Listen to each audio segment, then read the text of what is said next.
Hello students. Students, today we will discuss the remaining part of natural vegetation and wildlife, chapter 6 of NCERT book of class 7 geography. For those students who missed my video, a quick review. In this chapter we read a story of Salima, who was excited about the summer camp, and she share her observation with her father.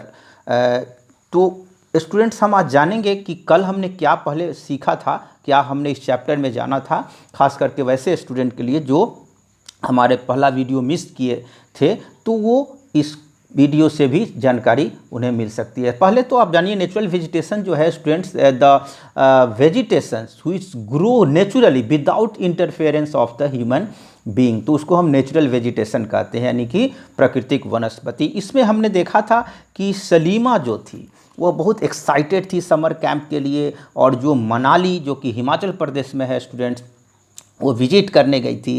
And उसी को she recalled how surprise she was to see changes in the landforms and natural vegetation as the bus climbed higher and higher. जैसे जैसे उसने देखा कि बस ऊपर ऊपर चढ़ती जा रही है, उसने देखा कि deep jungle of the foothills comprising sal and teak slowly disappear, धीरे धीरे वो गायब हो गई। And she could see tall trees with thin pointed lips and cones shaped canopies on the mountain slope. धीरे धीरे उसने देखा कैनोपीज बन गया, छता के तरह जो है माउंटेन स्लोप पर जो है पेड़ बन गए, और बहुत सारे वहाँ नोटिस की कि bloom of bright flowers on tall trees, this were rhododendrons उसने देखा। एंड मनाली से जैसे ही वो ट्रैवलिंग अप रोहतांग पास, उसने देखा कि she saw that the land was covered with short grass and snow in some places. Students, हमने यह भी जाना कि ग्रोथ ऑफ वेजिटेशन जो है वो depends on temperature and moisture.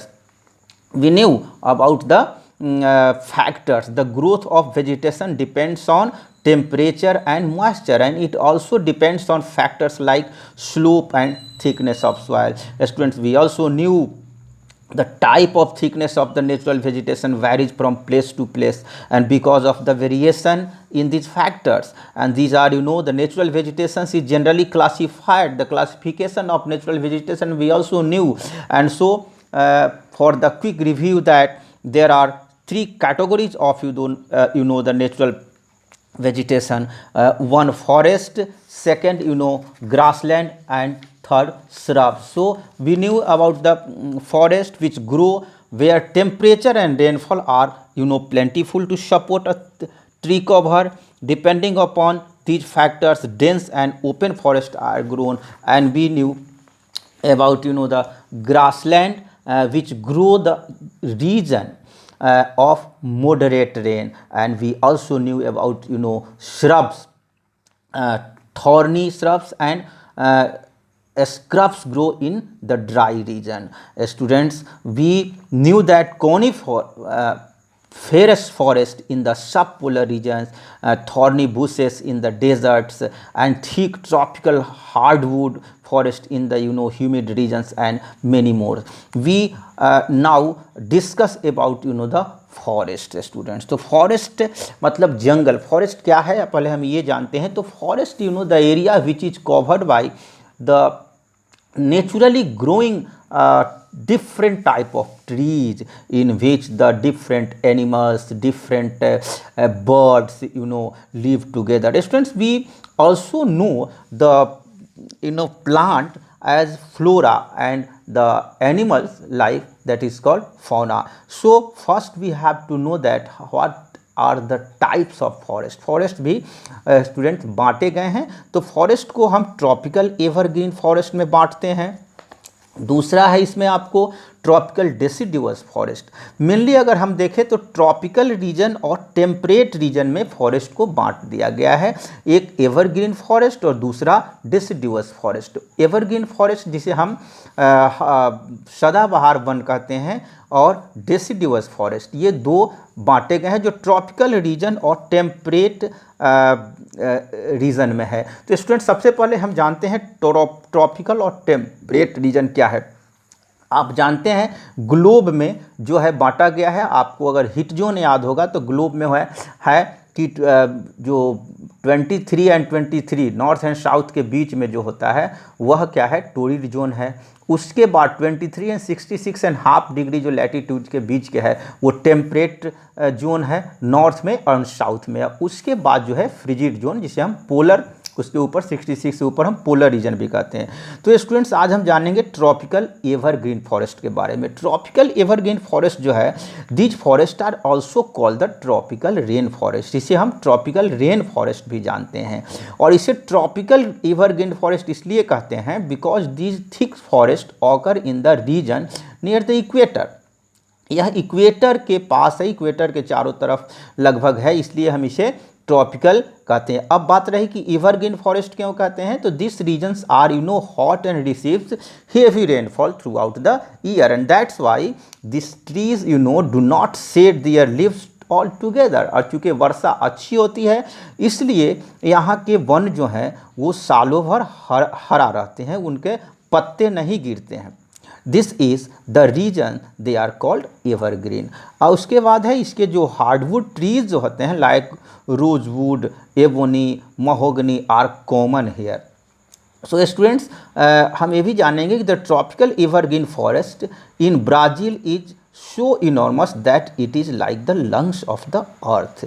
इसको हम लंग्स ऑफ द अर्थ कहते हैं बिकॉज ये बहुत अधिक क्षेत्र में फैला हुआ है और यहाँ से इस जंगल से हमें बहुत सारे पृथ्वी को भी जो है बहुत फ़ायदे हैं, इसलिए इसे हम लंग्स भी कहते हैं। और दूसरा है कि इसमें जो rosewood, ebony, mahogany are common जो आपके ट्रॉपिकल में है, इसमें जो anaconda one of the world's largest snakes आप जानते हैं ये मिलता है ट्रॉपिकल रेन फॉरेस्ट में। And it can kill and eat a large animal such as crocodile. आप देख सकते हैं ये अपने बुक में ट्रॉपिकल एवरग्रीन का फॉरेस्ट है जिसमें बड़े बड़े क्या होते हैं, पेड़ पौधे होते हैं, काफ़ी बड़े बड़े और हरे होते हैं, ये लगभग आपको काफ़ी ऊंचाई तक होते हैं। दूसरा हम ट्रॉपिकल डेसिडुअस फॉरेस्ट के बारे में जानेंगे स्टूडेंट्स। ट्रॉपिकल रीजन में जो डेसिडुअस फॉरेस्ट है वो है tropical deciduous or monsoon forest इसे कहते हैं, found in the large part of India, north Australia and central America.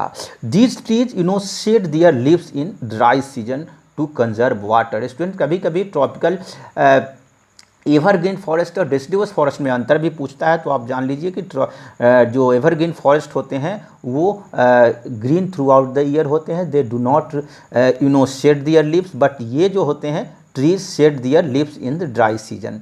The hardwood trees found in this forest are sal, teak, neem and sesame, and hardwood trees are extremely useful for making furniture, transport and constructional matter। ये सब के लिए हमें इसकी लकड़ियाँ use में आती है। Tigers, lion, elephant, langurs and monkeys are the common animals of this region. फिर अब हम चलते हैं टेम्परेट एवरग्रीन। अभी तक हमने जाना ट्रॉपिकल एवरग्रीन और ट्रॉपिकल डेसिडुअस फॉरेस्ट के बारे में। अब हम टेम्परेट एवरग्रीन फॉरेस्ट, टेम्परेट आप समझ गए, मतलब 23 and 66.5 degree north latitudes and south latitude के बीच के भाग को हम कहते हैं। तो उसमें देखिए कि टेम्परेट एवरग्रीन फॉरेस्ट जो है वो located in the mid latitude डनल कोस्टल रीजन, जो आप 6.7 में आप देख सकते हैं ये पौधे हैं यहाँ देखिए अपने बुक के।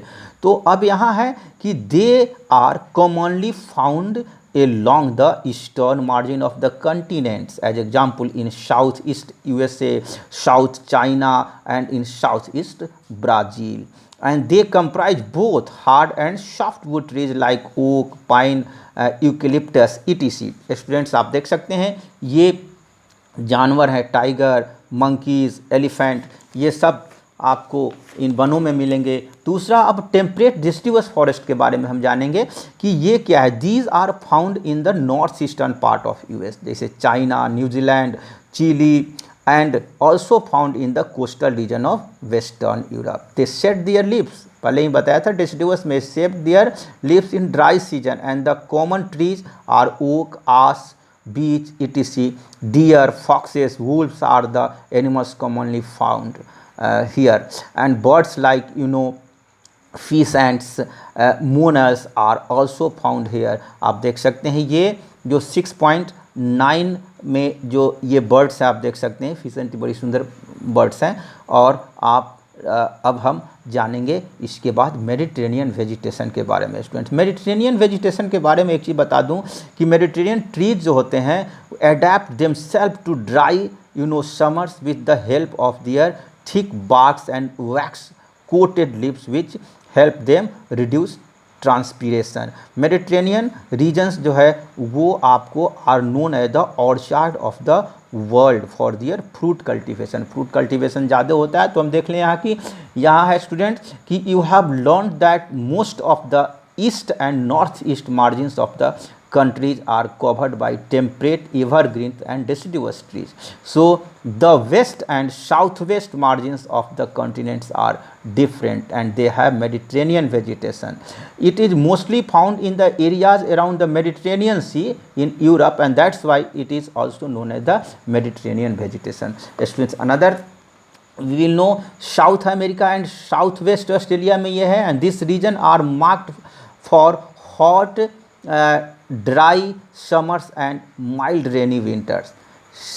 Citrus fruits such as oranges, figs, olives and grapes are commonly cultivated here because of people have removed the natural vegetation in order to cultivate what they want to. There is not much here. So students, now we will discuss in another video the coniferous forest. So thank you very much.